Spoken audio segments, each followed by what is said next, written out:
परिवार गायब होता है और किसी को भी पता नहीं चलता। ऐसे कैसे कोई गायब हो सकता है? सर, पुलिस रिपोर्ट में लिखा है कि ना किसी ने चीखने चिल्लाने की आवाज सुनी, ना ही कोई गोली चलने की आवाज सुनी। सर, जब ये हुआ तब जूही अपने ऊपर वाले बेडरूम में सो रही थी और बाकी के परिवार के लोग नीचे थे। तो अगर शोर शराबा होता तो जूही को जरूर सुनाई देता। एग्जैक्टली। अच्छा, इस वॉचमैन का क्या कहना है? सर, उसने बताया कि उसने ना किसी ऐसे आदमी को और ना ही ऐसी किसी गाड़ी को बाहर जाते हुए देखा। सर, यहाँ तक कि उसने रघुनाथ जी की फैमिली को भी उस घर से बाहर जाते हुए नहीं देखा। सर, रिपोर्ट में ये भी लिखा है कि घर में जबरदस्ती अंदर आने का कोई निशान भी नहीं मिला था। सर, एक बात समझ में नहीं आ रहा, जब घर के सारे लोग गायब हैं तो ये जूही कैसे बच गई? वही तो, जूही को क्यों छोड़ा है? सर, हो सकता है उसे जानबूझकर किडनैप नहीं किया गया, ये भी कोई साजिश हो। अच्छा, उस हैट पर से कोई उंगलियों के निशान मिले?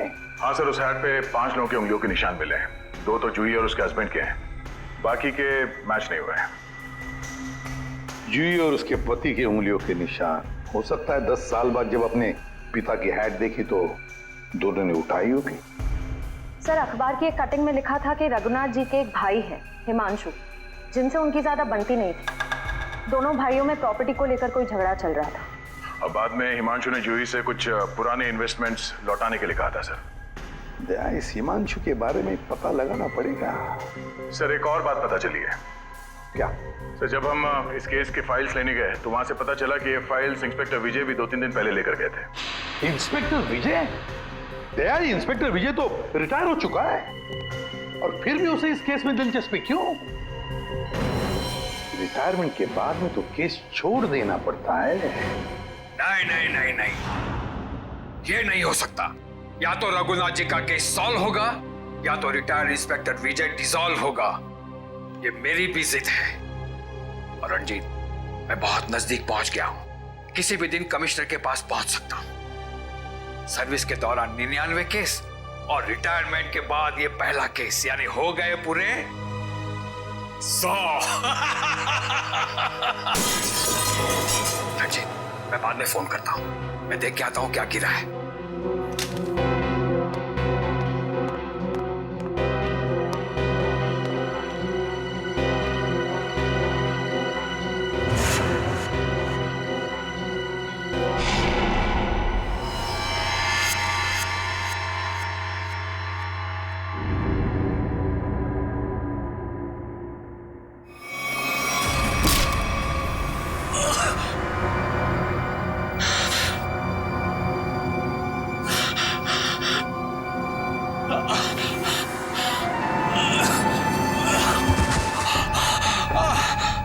इंस्पेक्टर विजय, शायद तू भूल गया है कि अभी तो इंस्पेक्टर नहीं है, रिटायर्ड इंस्पेक्टर हो गया है।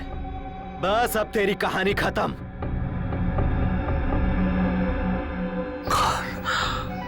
कौन हो तुम? बहुत ठोका था ना मुझे, अभी तक मेरी हड्डियां बोलती हैं। बस अब बस, चार्जशीट भूल जा, फाइल भूल जा। क्यों दबे हुए केस को हवा दे रहा है? बंद कर दे वो केस, बंद कर दे।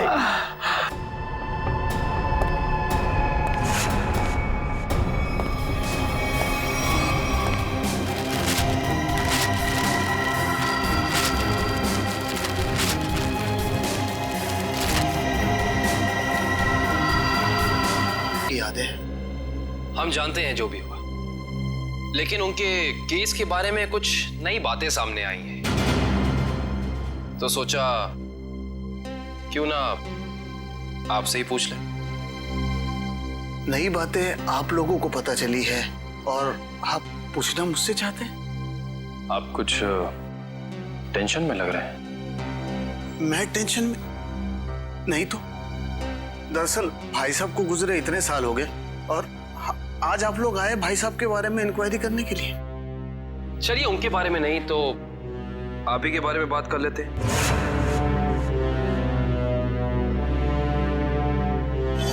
कल दोपहर में कहाँ थे आप? कल ऑफिस में था। ऑफिस? रियली? इसमें हैरान होने वाली क्या बात है? आप कल 12 से 3 बजे तक ऑफिस में ही थे। एक्चुअली मैं लंच आवर्स में घर आता हूँ 2-3 घंटा रेस्ट करने के लिए। आपके घर का एड्रेस 54 गुलमोहर रोड है ना? जी नहीं। लेकिन आपकी कार कल उस वक्त उसी बंगले के सामने खड़ी थी। उफ, मेरी याददाश्त। दरअसल मैं सठियाने लगा हूँ। मैं कल रुक गया था एक दोस्त के यहाँ, वो भी वहीं गुलमोहर में ही रहते हैं। मिस्टर हिमांशु जी, झूठ बोल रहे हैं आप। वहां पे आपका कोई दोस्त नहीं, बल्कि आपकी भतीजी जूही रहती है, समझे आप? इसलिए झूठ बोल के कोई फायदा नहीं है।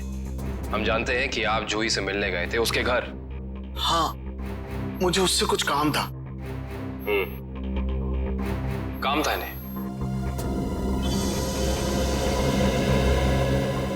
हाँ, फिर आप उससे मिले क्यों नहीं? बल्कि आप तो छिपते छिपाते उसके घर गए, उसके किचन के प्लेटफॉर्म पे उसके पिता रघुनाथ जी की हैट रखी और बड़े आराम से वहां से निकल गए। क्यों? हैट? कौन सा हैट? मिस्टर हिमांशु, आपको लगता है कि आप ऐसी गोल गोल बातें करके सीआईडी से बच सकते हैं? कसम से, ना तो मैं भाई साहब की किसी हैट के बारे में जानता हूँ और ना ही उनके लापता होने के बारे में। हिमांशु जी, ये क्या है?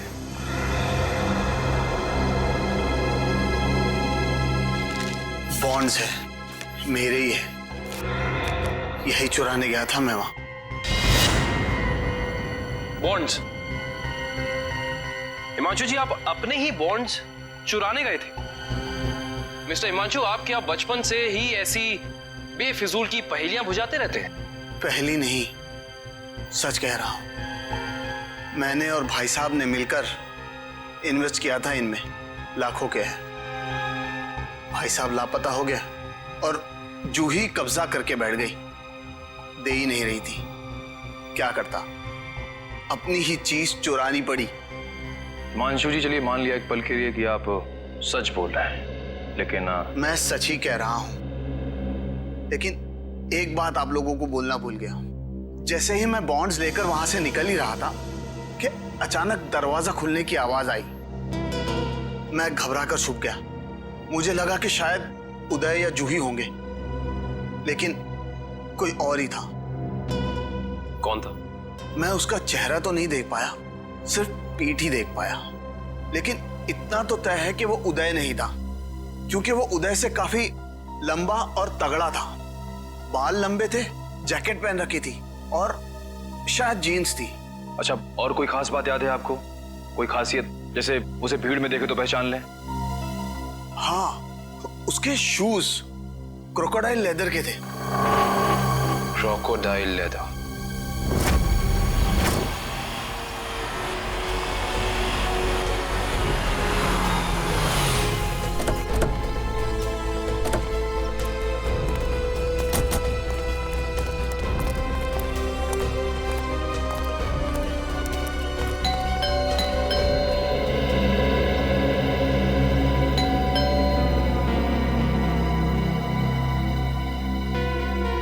विजय, विजय, विजय सर।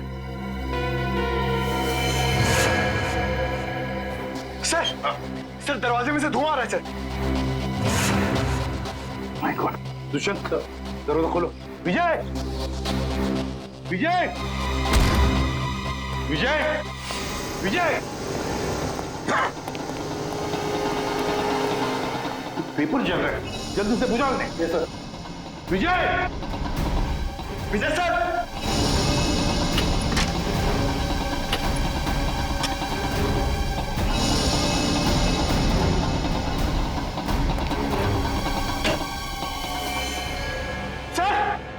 सर जल्दी आइए। क्या हुआ पंकज? ओह माय गॉड, विजय,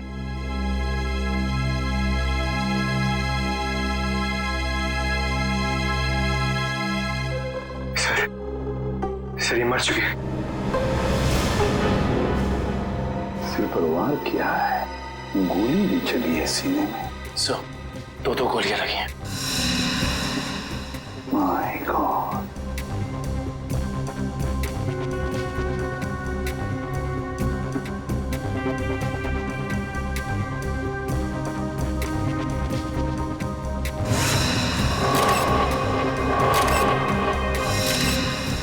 पंकज, पलटाओ इन्हें।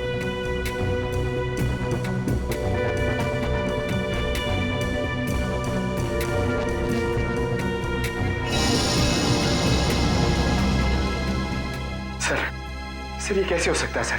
विजय जी इतने सीनियर और एक्सपीरियंस ऑफिसर हैं, फिर इन्हें इन्हीं के घर में गोली मार दी। जिसने भी ये किया है पंकज, जो खिड़की का शीशा तोड़ा, बोल्ट नीचे किया, खिड़की खोलकर अंदर आके यहाँ चुप कर बैठा होगा।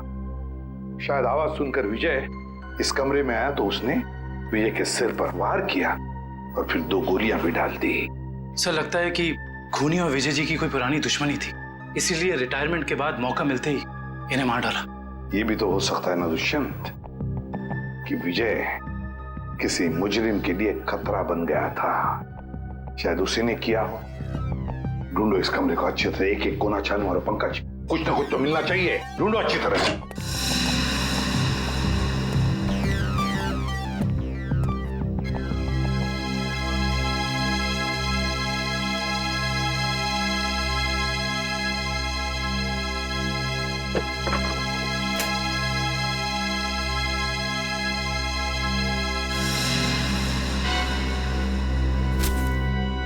सर हाँ, ये देखिए रघुनाथ जी की केस फाइल, लेकिन इसमें कोई पेपर नहीं है सर। बाकी सब केस फाइल के पेपर्स हैं। ये देखिए सर, सब में पेपर्स हैं सिवाय इसके। तो भी दुष्यंत, इसका एक ही मतलब है, इसके अंदर जो पेपर्स है वो वहां जलाए जा रहे थे। कोई नहीं चाहता था कि रघुनाथ के केस के बारे में हमें कुछ पता चले। सर हाँ सर, विजय जी का मोबाइल मिला और आखिरी कॉल उन्होंने किसी अनुज को किया था। तो फोन करो इस अनुज को।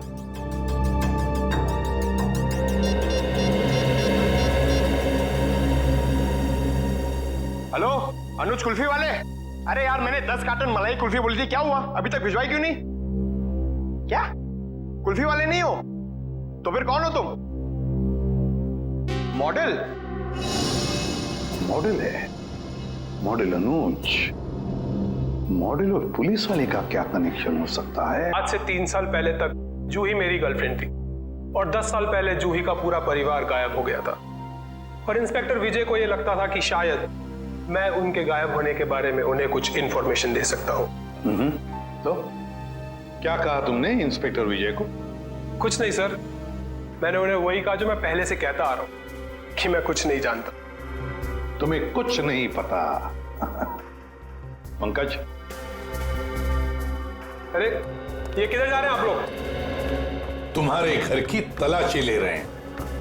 अच्छा अनुज, ये बताओ कि जूही के घर से उसके पिता की हैट मिली है, इतने दिनों बाद वो हैट वहां कैसे आई? सर मैं आपसे सच कह रहा हूं, ना तो मैं किसी हैट के बारे में जानता हूं और ना ही किसी गायब हुए परिवार के बारे में। अनुज, तुम्हारे और जूही के परिवार एक दूसरे को अच्छी तरह से जानते थे और फिर भी तुम कह रहे हो कि तुम्हें कुछ नहीं मालूम है? चलो ठीक है, तो अब बताओ कल दोपहर को कहां थे तुम? कल मैं अपने एक फ्रेंड के एग्जीबिशन की ओपनिंग में गया था। फ्रेंड की एग्जीबिशन की ओपनिंग में गए थे? अच्छा। सर इसके घर में तो कुछ नहीं मिला और वो जूते भी नहीं जिसके बारे में हिमांशु ने हमें बताया था। अनुज, तुम होशियार बनने की बहुत कोशिश करते हो मगर हो नहीं। फिर से मुलाकात होगी।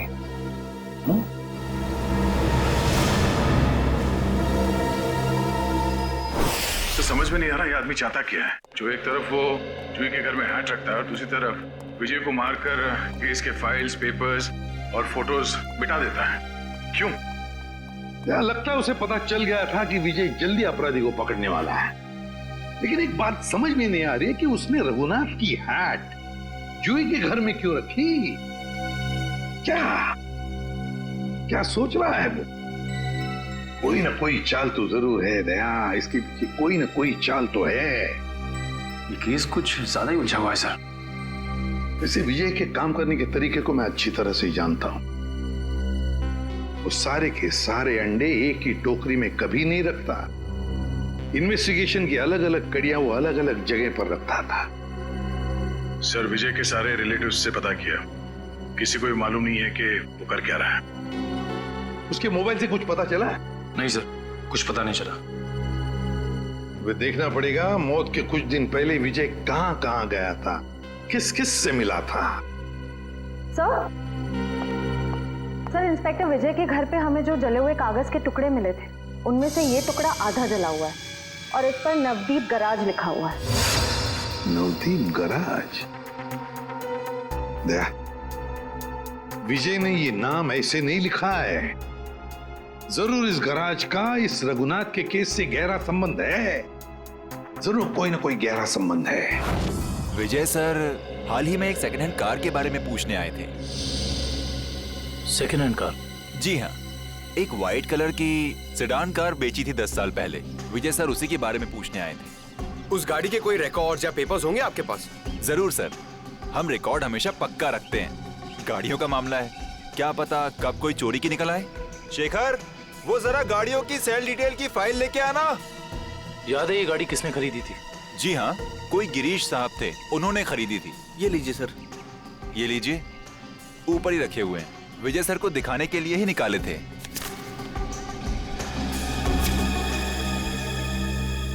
ये देखो, ये कार 14 अप्रैल 2004 को बेची गई थी। रघुनाथ जी के गायब होने के ठीक 2 दिन पहले सर? राइट।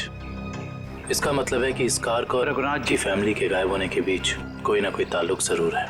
मतलब सर, विजय जी ने गाड़ी तक पहुंचने का जो रास्ता चुना है वो जरूर रघुनाथ जी तक जाता होगा। एक काम करते हैं, पहले तो आरटीओ से ये पता करते हैं कि ऐसी किसी कार का रजिस्ट्रेशन हुआ था या नहीं, और विजय जी के मोबाइल पोजीशनिंग रिकॉर्ड से ये पता करते हैं कि पिछले दिनों वो कहां गया था। हो सकता है इस केस को सॉल्व करने में हमें कोई मदद मिल जाए। सर, ये लैटिट्यूड 345 नॉर्थ और 213 ईस्ट है। सर, एग्जैक्ट वही लोकेशन है जो विजय जी के मोबाइल फोन में स्टोर है। सर, विजय जी इस जंगल में यहाँ आए थे, लेकिन उन्हें यहाँ मिल के सकता था। करण, वो जरूर इस केस से जुड़े हुए कुछ सबूत ढूंढने के लिए यहाँ आया। ये भी तो हो सकता है कि वो उस सफेद गाड़ी के पीछे आया हो। लेकिन सर, ये जंगल बहुत दूर तक फैला हुआ है, कई किलोमीटर तक। ऐसे में इस जंगल की कॉम्बिंग कर पाना थोड़ा मुश्किल होगा सर। हाँ, मुश्किल हो सकता है, मगर नामुमकिन भी तो नहीं। दिव्या, ये कितना एरिया छान मारा था उसने? सर, यहाँ से 200 मीटर के घेरे में। 200 मीटर? बस तो फिर फैल जाओ चारों तरफ।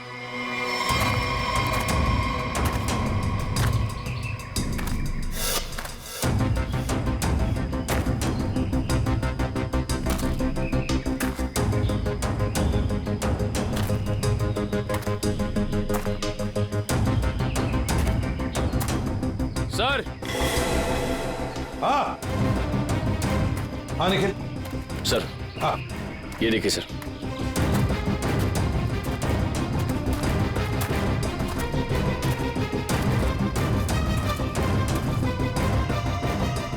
MS01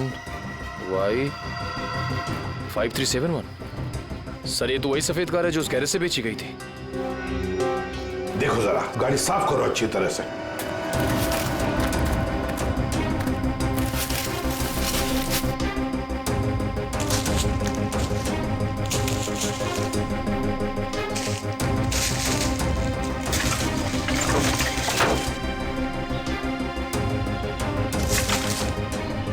साफ करो, अच्छी तरह से साफ करो।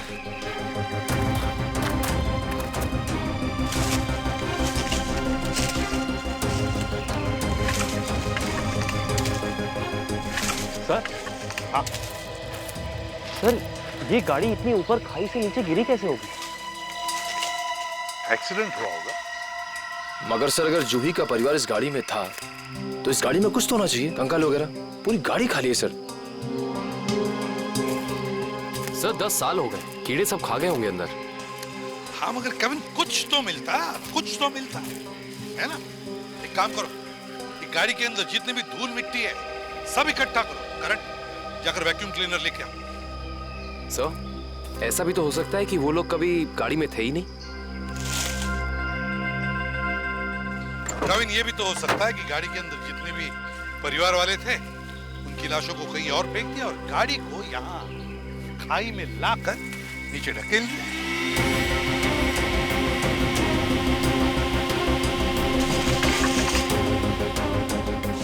सर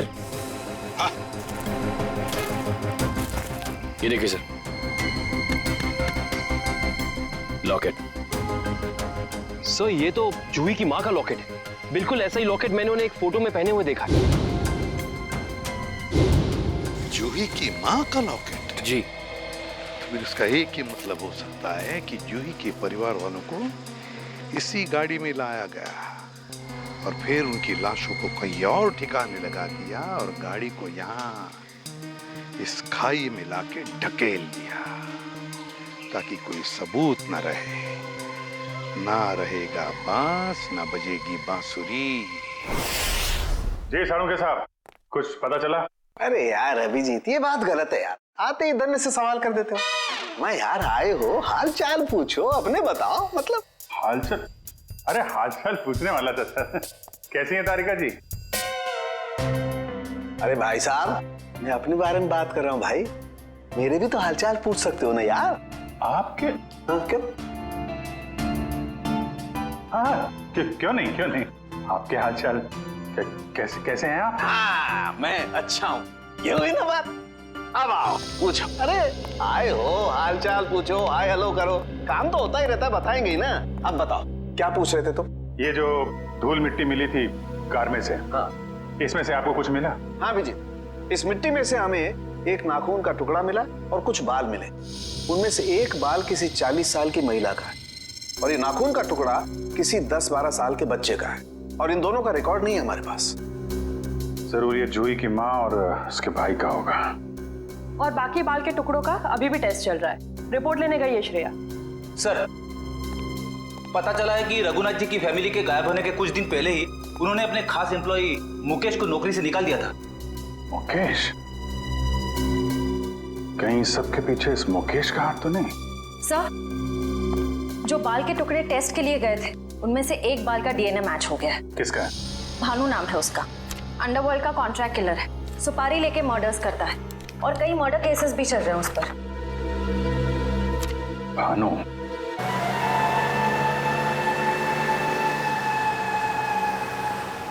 मुकेश, तुम्हें पूरा यकीन है ये बाइक वाला आदमी भानु ही है? हाँ सर, सिग्नल तो यही बता रहा है। हाँ।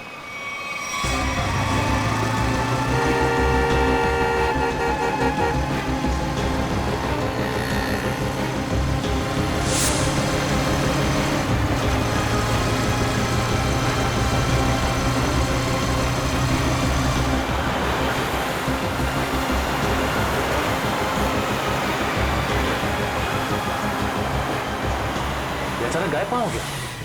दिखाई नहीं दे रहा। ओह माय गॉड!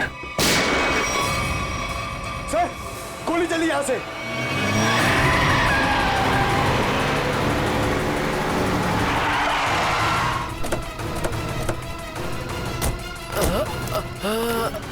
बताओ भानु, कैसे हुआ ये सब? बोलो भानु, कैसे हुआ? बोलो Bhanu. Tiger point. Tiger point पे क्या भानु? भानु! ओह माय गॉड! ये तो मर चुका है।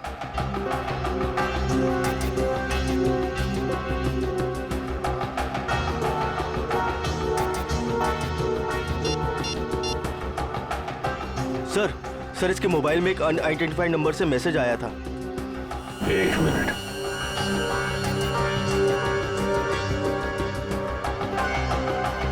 मैसेज? एक काम करो, पता लगाओ कि ये नंबर है किसका।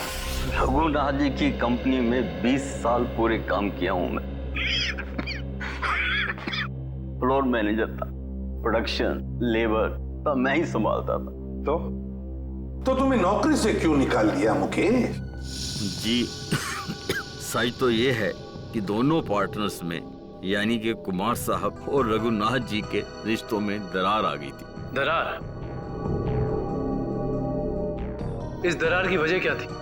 जी वो कुमार साहब को लगा कि रघुनाथ जी उनके साथ कुछ धोखा कर रहे हैं चोरी छिपे कुछ डीलिंग्स भी कर लेते हैं और इसलिए कुमार ने तुम्हें रघुनाथ पर नजर रखने के लिए कहा। जी हाँ, मैं रघुनाथ जी की हर खबर कुमार साहब को देता था। वो किससे मिलते हैं, क्या डील करते हैं, क्या लेन देन है, सब। और जब रघुनाथ ने तुम्हें पकड़ लिया ये सब करते हुए, तो उन्होंने तुम्हें काम से निकाल दिया। जी हाँ। और उसके ठीक 1 साल बाद में कुमार जी और रघुनाथ जी ने अपनी पार्टनरशिप खत्म कर दी। जी हाँ, ये तो होना ही था। अच्छा, वैसे इंस्पेक्टर विजय क्या जानना चाहते थे तुमसे? जी वो कुमार साहब के एक्सीडेंट के बारे में पूछने आए थे, जिनमें उनकी बच्ची और बीवी भी चली गई थी। और इंस्पेक्टर विजय को ऐसा लगता था कि ये एक्सीडेंट नहीं बल्कि एक मर्डर है। और जब पार्टनरशिप रही नहीं तो मर्डर की भी बात नहीं आती। जी दोनों पार्टनर अलग भी इस तरह हुए जैसे रजामंदी नहीं थी। और फिर दोनों एक ही बिजनेस में कंपटीशन करने लगे, और वो भी इस तरह की जैसे एक दूसरे को बर्बाद कर देंगे। और हाँ, कुमार साहब की मौत के बाद सबसे ज्यादा तरक्की और फायदा रघुनाथ सेठ को हुआ। कुमार की मौत का सबसे ज्यादा फायदा हुआ रघुनाथ को। सबसे ज्यादा फायदा। इस कुमार फैमिली के एक्सीडेंट के सारे डिटेल्स निकालो, देखे तो सही कि क्या ये वाकई एक्सीडेंट था या फिर। सर, आपको क्या लगता है कुमार की फैमिली की मौत के पीछे क्या रघुनाथ का हाथ था?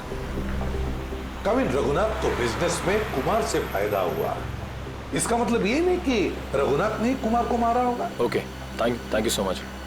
लेकिन क्या पता चला एक्सीडेंट के बारे में? सर, मिस्टर कुमार हर रोज की तरह ऑफिस से घर पहुंचे। घर से वो लोग एक रिसोर्ट के लिए निकले। उनकी पत्नी ने एक सरप्राइज वेकेशन प्लान किया था, क्योंकि अगले दिन मिस्टर कुमार का बर्थडे था। वो लोग उसी रिसोर्ट में बर्थडे सेलिब्रेट करने वाले थे। जब ये जा रहे थे, इनका बच्चा भी इनके साथ में था, और उसी दौरान ये एक्सीडेंट हुआ। किस्मत भी अजीब खेल खेलती है, जहाँ एक पल खुशियाँ थीं, अगले ही पल मातम छा गया। सर, लेकिन ये एक्सीडेंट हुआ कैसे होगा? गाड़ी का अचानक ब्रेक फेल हो गया। मिस्टर कुमार की गाड़ी की स्पीड बहुत तेज थी, वो गाड़ी को काबू में नहीं कर पाए और गाड़ी लुढ़कते लुढ़कते खाई में जा गिरी। कार के ब्रेक्स अचानक फेल हो गए। अचानक, बड़ी अजीब बात है। सर, गाड़ी बिल्कुल नहीं थी। मिस्टर कुमार ने एक हफ्ते पहले वो गाड़ी खरीदी थी, तो ब्रेक फेल होने का सवाल ही पैदा नहीं होता। सर, वही तो। सर, ऐसा भी तो हो सकता है कि कुमार की ही फैमिली के किसी मेंबर ने रघुनाथ की फैमिली से बदला लेने के लिए ये सब किया हो। कुमार परिवार की मौत के 20 साल बाद कौन बदला लेना चाहता है? जहां पर एक्सीडेंट हुआ वहां पर मिस्टर एंड मिसेस कुमार की लाश मिली थी, बच्चे की लाश नहीं मिली है ना? एक मिनट। क्या हुआ सर? गाड़ी घुमा लो। काविन, पता चल गया ये खूनी कौन है।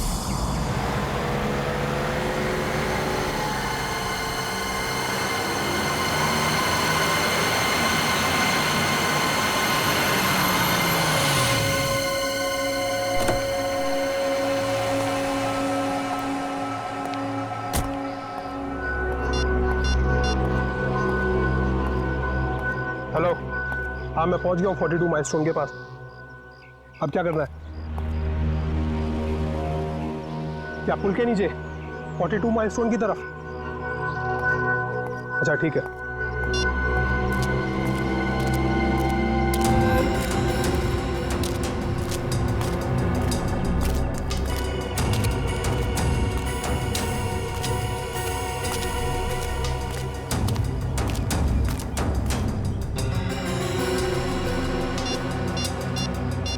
हेलो, हाँ आप किधर आना है? ये लेफ्ट राइट क्या लगा रखा है? पागल समझ रखा है क्या?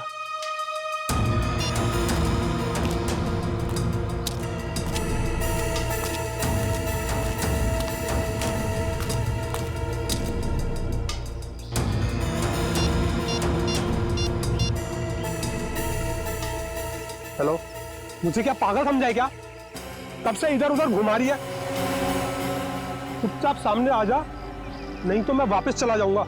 इधर मेरा मुंह खुला और तुम जेल के अंदर, इसलिए जल्दी से सामने आ और मुझे मेरा रोकड़ा दे ताकि मैं जाऊं यहां से। मैं जा रहा हूं। घबराओ मत अनुज, तुम्हारा पैसा पेड़ के पीछे रखा है।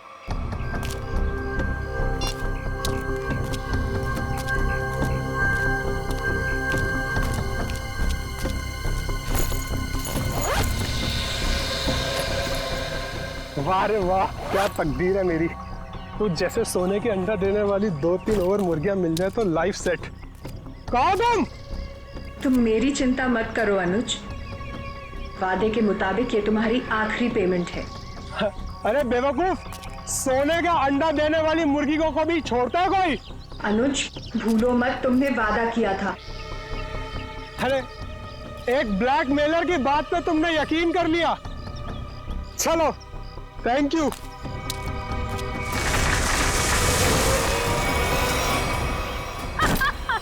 ये क्या कर रहे हो जोई तुम?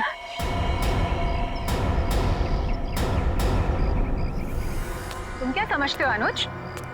तुम मुझे ब्लैकमेल करते रहोगे और मैं सहती रहूंगी? हमसे उस्तादी बहुत भारी पड़ेगा तुमको।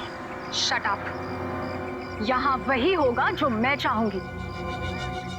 सोचो अनुज, अगर मैं तुम्हारा मर्डर करवा दूं, तुम्हारे टुकड़े टुकड़े करके चील कौओं को डलवा दूं, तो यहाँ तो किसी को इस बात की हवा तक नहीं होगी। जैसे तुमने अपनी फैमिली के साथ किया था। एक बात याद रखना, जो आदमी शर्ट सिलवाता है वो उसके अंदर बटन की जगह भी छोड़ता है। अगर मैं मरा तो मेरा एक पैकेट सीआईडी को पहुंच जाएगा और फिर तेरा डम डम डिगा डिगा। Just shut up। तू क्या समझता है तू झूठ बोलता रहेगा और मैं मानती रहूंगी? तू जैसा लालची इंसान अपने नुकसान के लिए कुछ नहीं करेगा। ये क्या है ये? जुई, ट्रिगर दब जाएगा, इसको नीचे कर। जुई, तमंचे को नीचे कर प्लीज, इसको अंदर डालो। ट्रिगर दब जाएगा जुई।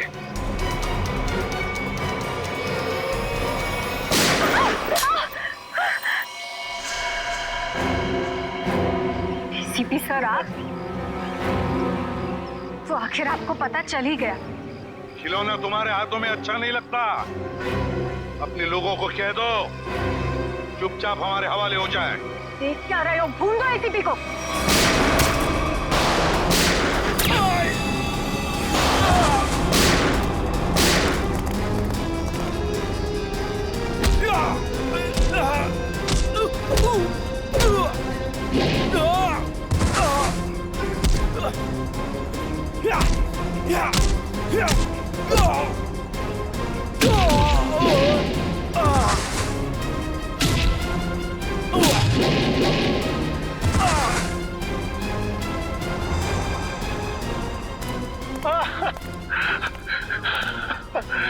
नहीं सर, मैं छोटा मोटा ब्लैकमेल हूँ सर।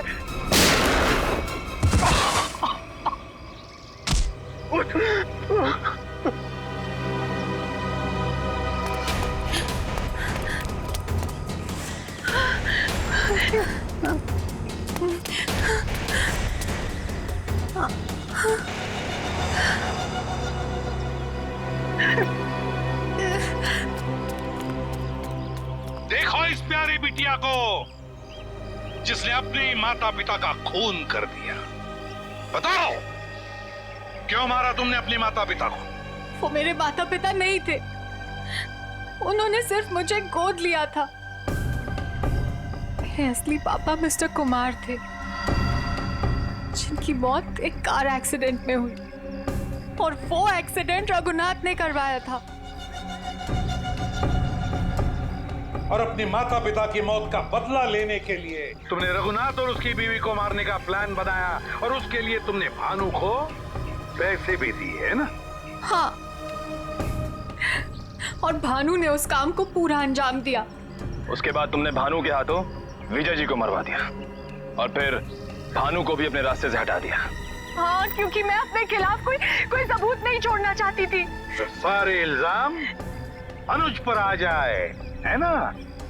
और अनुज, तुम जूही के घर पे रघुनाथ जी की हैट रख के तुमने एक बंद केस को खोल दिया। चोर चोर मौसेरे भाई, वाह रे वाह। लेकिन एक बात याद रखना, मुजरिम चाहे कितना भी चालाक हो, उसका आखिरी ठिकाना तो जेल की चार दीवारी में भी होता है। अब जेल की सलाखों के पीछे सड़ते बैठना फांसी का ऑर्डर आने तक। आज से 10 साल पहले अखबारों की सुर्खियों में छाई रही 5, 4, 3, 2, 1 एक्शन। वेलकम फ्रेंड्स, आपका स्वागत है क्राइम इंडिया के नए शो में। ये कहानी बहुत ही रोमांचक और रहस्य से भरी है।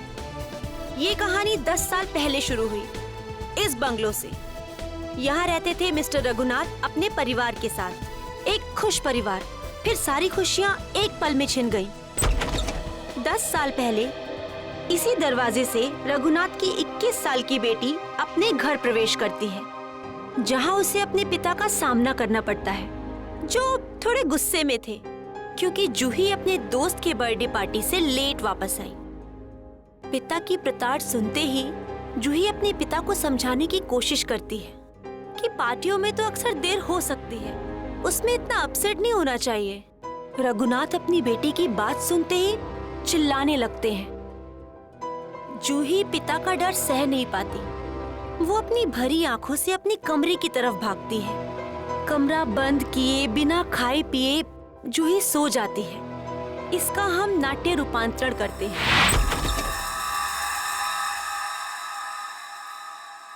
मम्मा, पापा, मम्मा, मम्मा, पापा। ये क्या? घर में कोई नहीं है क्या? ऐसा तो कभी नहीं होता है। मम्मी, मम्मी, पापा, ये क्या? यहाँ पर भी कोई नहीं है। कहीं बेडरूम में तो नहीं है?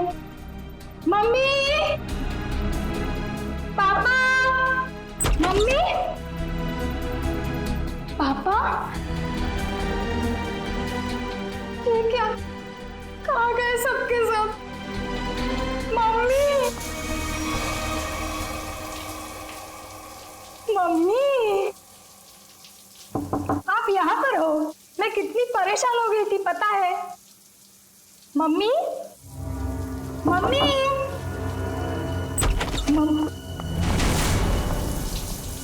ये क्या? पानी का नल खुला छोड़ के मम्मी तो ऐसा कभी नहीं करती। मम्मी, पापा, राहुल, राहुल, राहुल, राहुल, अरे राहुल को स्कूल छोड़ने गई होगी मम्मी।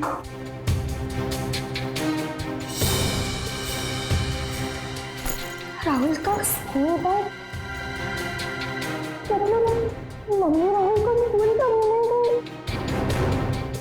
राहुल भी नहीं है। मम्मी, पापा, पापा की गाड़ी।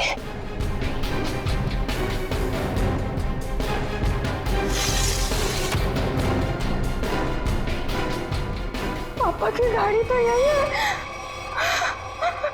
पापा तो ऐसा नहीं करते कभी। पापा। उस दिन से आज तक जूही को अपने माता पिता और भाई के बारे में कोई खबर नहीं मिली। कहाँ खो गए वो तीनों? लेकिन जूही अपनी आखिरी याद अब तक नहीं भूल पाई है। अपनी मम्मी की पिंक साड़ी और पापा के स्टाइलिश हैट को, जो उन्होंने आखिरी दिन में पहना था, वो आज तक नहीं भूल पाई है। Just stop this nonsense. आप लोग किसी को चैन से जीने देंगे या नहीं? प्लीज मैम, आप प्लीज रुकिए। Shut up. और आप मेरे घर आए कैसे? परमिशन ली है ma'am. To hell with your permission. लोग मेरी जिंदगी को टेलीविजन शो का तमाशा समझते हैं। किसी के भी दर्द को स्टोरी बना देंगे। जिस घर से मेरी यादें जुड़ी हैं, आप उन्हीं यादों को एक्सपोज करेंगे। ये मैं नहीं होने दूंगी। Just go from here. चाहिए। ट्रस्ट मी मैम, हम ऐसा वैसा कुछ नहीं दिखा रहे हैं, बल्कि ये तो आपके लिए अच्छा ही है कि हो सकता है कि शो के बाद आपको नए फोन कॉल्स आए कि आपके मिसिंग पेरेंट्स मिल गए हैं। प्लीज मुझे और लालच मत दो। छोड़ दो मुझे मेरे हाथ पे। I said just go from here. Sir, live telecast चल रहा है, आप गलत ना समझे। मैं हम पूरे मसले को बहुत सेंसिटिवली हैंडल कर रहे हैं। सर समझाइए मैम को प्लीज।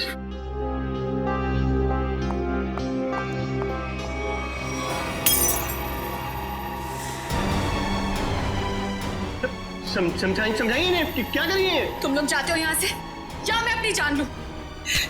छोड़ो मुझे, छोड़ो मुझे, छोड़ो तुम मुझे। आज अपनी जान लेके दिखाऊंगी। उदय, उदय, कितना खून निकल रही है। बैकअप, चलो चलो चलो, इन्हें हॉस्पिटल लेके चलो। चल चल।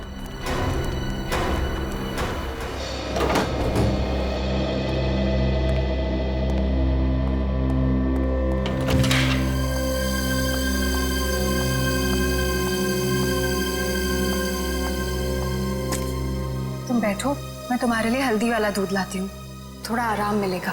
छोड़ो आराम आराम, इतनी फिक्र करती हो तो अपने गुस्से को कंट्रोल में रखना सीखो।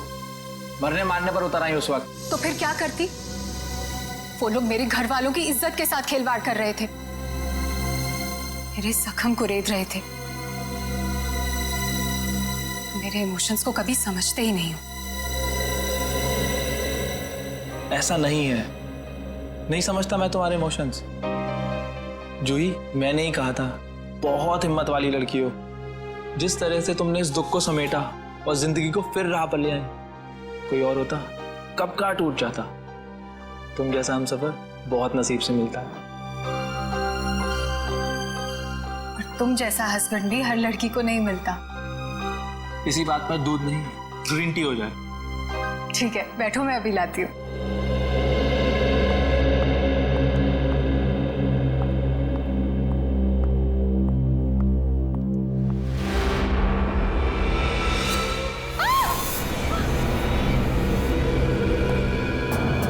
क्या हुआ जूही?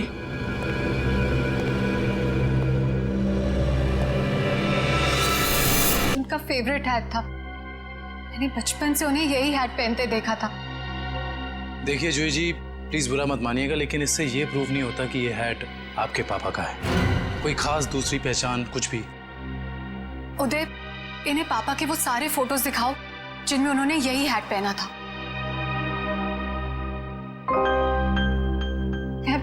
मैं पापा से कई बार कहती थी कि ये हैट पुराना हो गया है, इसे फेंक दो। पापा कहते थे मेरा सर भी पुराना हो गया है, उसे भी फेंक दूं क्या?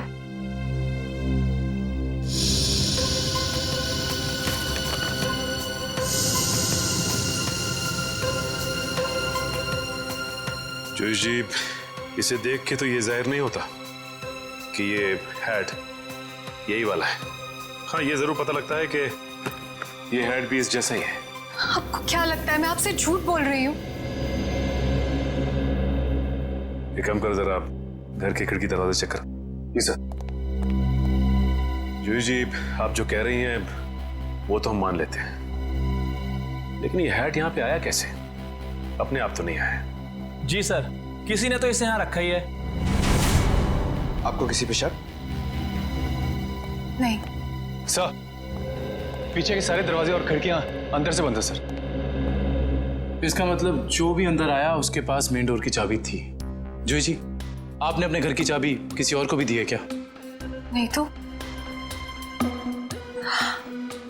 हाँ, मुझे याद आया, एक्चुअली कुछ दिन पहले शॉपिंग आर्केड में मेरा पर्स चोरी हो गया था और घर की चाबियां भी उसी में थी। बड़ी लंबी प्लानिंग की गई है, लेकिन 10 साल बाद ये हैट यहां रखने का क्या मतलब हो सकता है? पूरा का पूरा